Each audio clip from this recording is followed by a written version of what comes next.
When Larry King was visiting South Africa, he attended a race meeting at Turffontein in which Jetmaster ran, and he said that Turffontein was one of the most beautiful race courses he'd ever been to in his entire life, making suitable comparisons with Saratoga, which is high praise from a man that's conducted over 62,000 interviews. Now we know that in Gauteng province and indeed the Vaal Triangle, we are blessed with an abnormal amount of sunshine, which creates great photosynthesis for the grass. It doesn't help the fact that during the months of May, June, July, August, and most of September, we don't have any rain, which of course causes the grass to go brown from frost and other climatic adversities. So what we're going to do first of all is to catch up with Thomas Smaller, who's the Senior Tracks and Training Centre Manager for Phumelela, to find out exactly what Donald down at the Vaal and Kenny here at Turffontein are doing about refurbishing the track as far as spring is concerned. Other initiatives in the offering, we'll chat to Jay Harilal, but first of all, Thomas Smaller.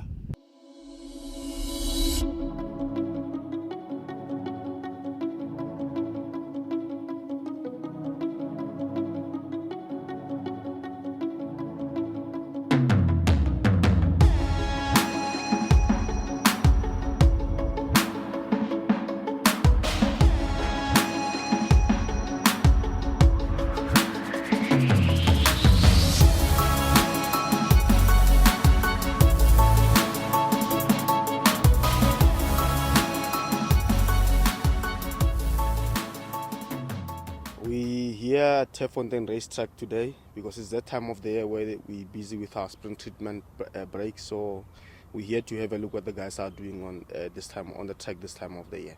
This year we have a 7-week break because we had to give the Vaal track more time because we had more work on the Vaal track. As you can see, this track we don't have much more undulations to repair and all that. But this time of the year, that's where you scarify your track right to the ground level, and you can see all the undulations. You repair them as best as we can. But this time, the Turffontein track, it's much more level, and we don't have much more work to do. The whole track has been scarified. I think we had a great start because we started on a Sunday to scarify. Yesterday, we've already started with dressing. Yesterday, we've already done up until the 900 with dressing. So today we'll be doing the bend. So I think this year we had a great start, but also coming out of winter, you have a lot of dead grass, the thatch. You need to take the thatch out, scarify to ground level, see where you've got undulations to make the track as level as best as we can. We're simply getting ready for the racing season. Since we have come out of a winter, it's time for us to perform our spring treatment, which happens annually. This spring treatment is in 3 stages. We firstly remove the thatch, and then that will follow by a dressing in conjunction with a compaction relief. And then the last stage will be fertilization. We are fortunate that the grass that we grow in loves the region, the Kikuyu grass, and it's hot, it loves water, it loves hot conditions. So we try by all means to give it the environment that it loves so that we don't go through those unfortunate circumstances. Actually, this year the track has performed very well, and one will think that what they do in the track is still looking in good condition. And then we're also able to bring the color back before we do our spring treatment, as you can see on the track. So this doesn't happen all the time. This year the temperatures were very quick to go up.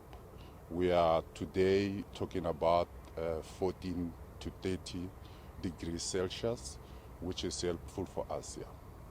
We have taken an initiative to look at the inside track and look at our challenges. There's nothing wrong with the track. We just want to improve it. What we intend to do is to widen the back straight about 3 meters and coming into 1200 meter mark, where the running rail is facing across to that outside rail over there. What will happen, the 3 meter will come, As we get past the 1600 meter mark board of the stand side track, about 100 meter we'll start turning, and gradually we'll negotiate our way back to the bend where we're gonna blend this turn in order to make it smooth turn. That is our intentions. This initiative is not only widening the track, it also helps us with wear and tear, because the tight track produces severe wear and tear. So by doing what I've just mentioned now, will make it less tight. We also want more space in order to get a better angle of the positioning of starting gates, the widening of the outside rail will be about 4 to 5 meters. That gives us a bend of about 28, 29 meters, and then we'll have a better angle when we start a race here. And then I think it will be good for everyone. And once it has been put together, we'll come back and explain, looking at the footage before and then and the footage after the work has been completed. Run us by the spring treatment to start off on this, the main track as we know it at the Vaal. This past season, we also had a problem on this track when people were saying grass is not growing, the weather and this. We also had a problem with our pH levels in the soil. Our magnesium calcium ratios were not good. So, but we worked on that and we got that right. And we're suspecting that we might be picking that up from the river, because we're getting water free from the river, but it's costing us on the sodium levels. Because if the sodium levels are higher in the soil, then your grass won't root enough. And you know, horses are big animals; they dig deeper into the ground. So you need your root growth to be much stronger. As they say, good turf starts at the root level. The supposition is that the contents of the Vaal River is being heavily polluted.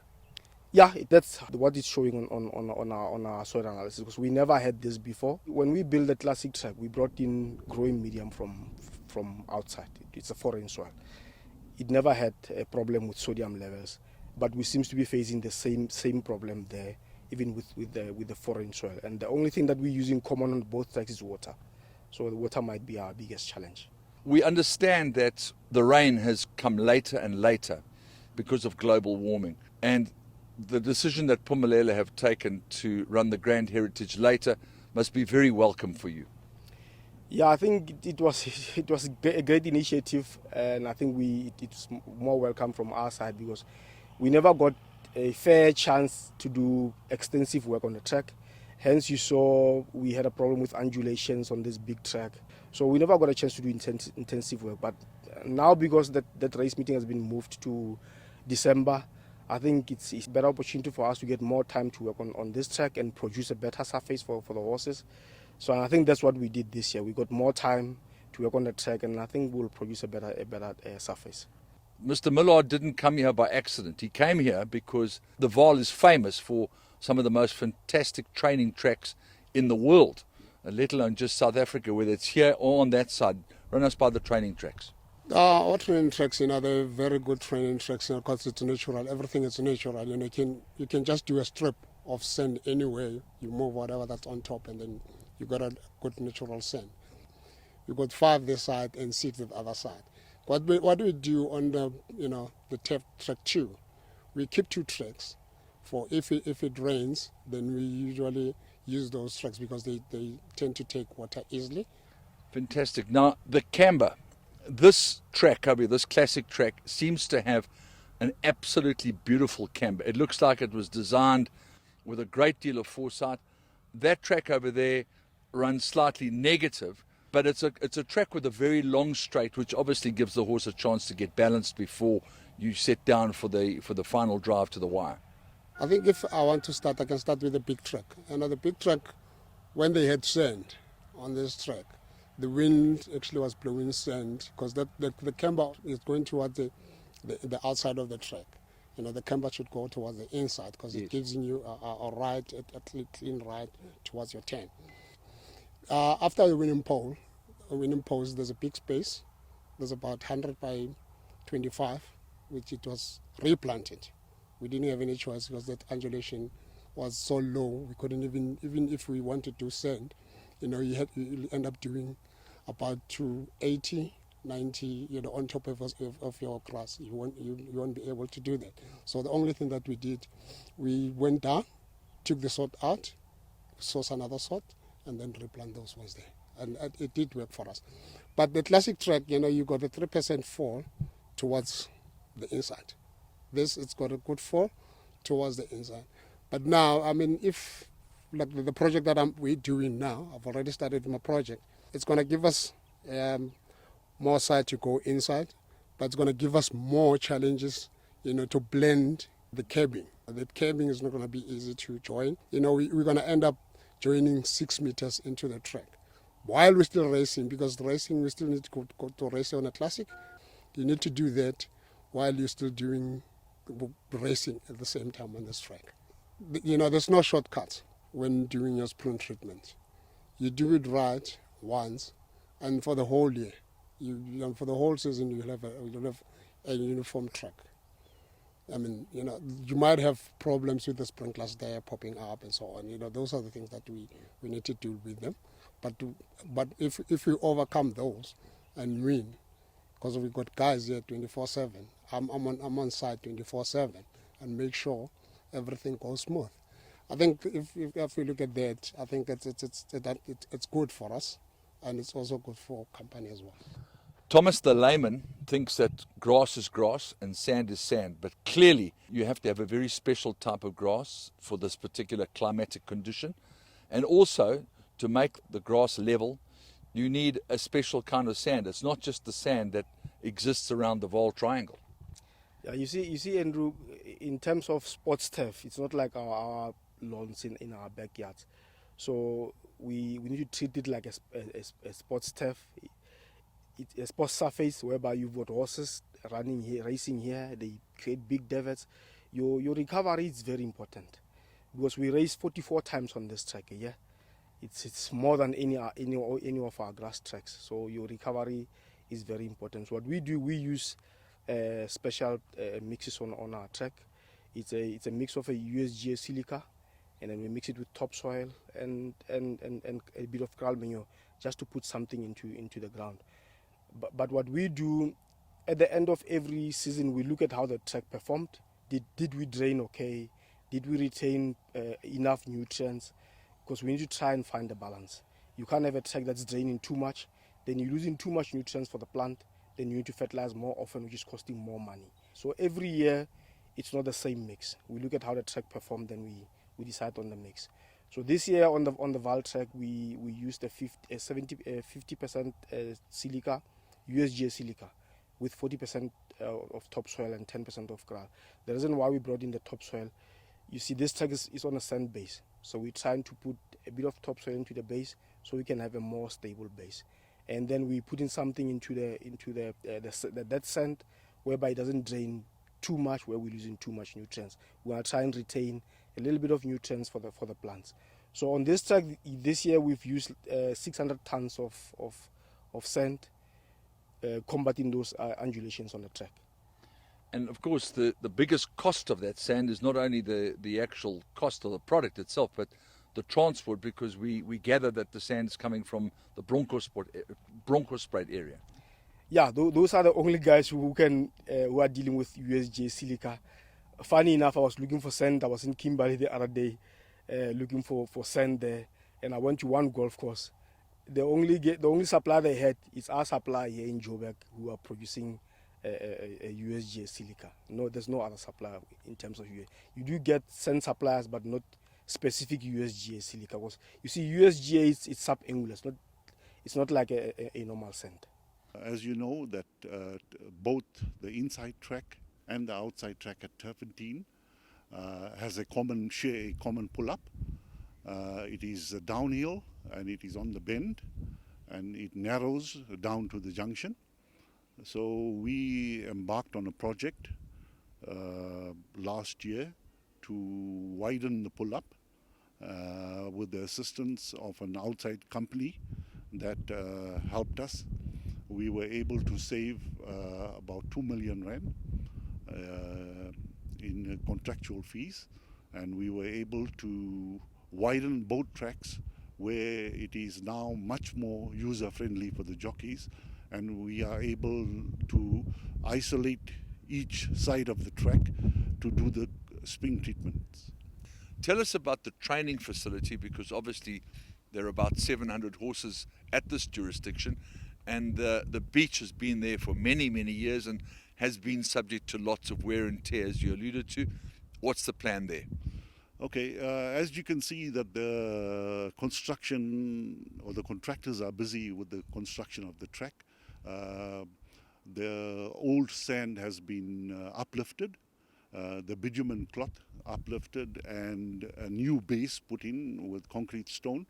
The bitumen cloth has been laid again, and then topping up with new sand for the beach. Well, we don't hope, we know that the track will be ready at the end of October. And it is going to be a boon for the trainers, because the old sand has gone through a lot of wear and tear, being compounded into fines by horses using it almost 7 days a week. When you refer to the beach, it's not real beach sand, it's obviously silica sand that has been washed. Where are you getting that from? Okay, we source all our sand, the divot-fill sand, the beach sand, and topsoil from a particular service provider, and it is world-class quality sand, graded according to American standards. So that silica sand that we are getting, the so-called beach sand, is from this service provider. There's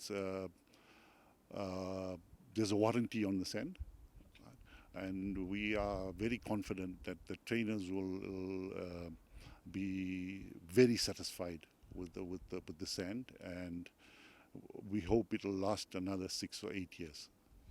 And finally, the weather has been particularly kind to you this year in terms of the amount of sunshine, which is always prevalent in winter, and the ground temperatures haven't been that bad. And obviously there's no shortage of water here at Turffontein. You've got good dams, and you haven't had frost. So you've been very blessed this year that the stand-side track is looking as good as it does at the moment, with the new feature race season upon us. Absolutely, Andrew. I think we must first pay tribute to our track managers, especially Kenny here and Thomas here at Turffontein and Donald at the Vaal.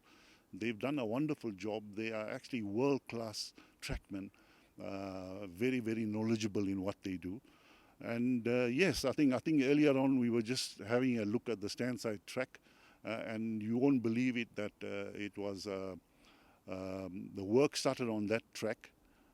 Scarification work started on Sunday, and the Tuesday, the 17th, work was completed of September.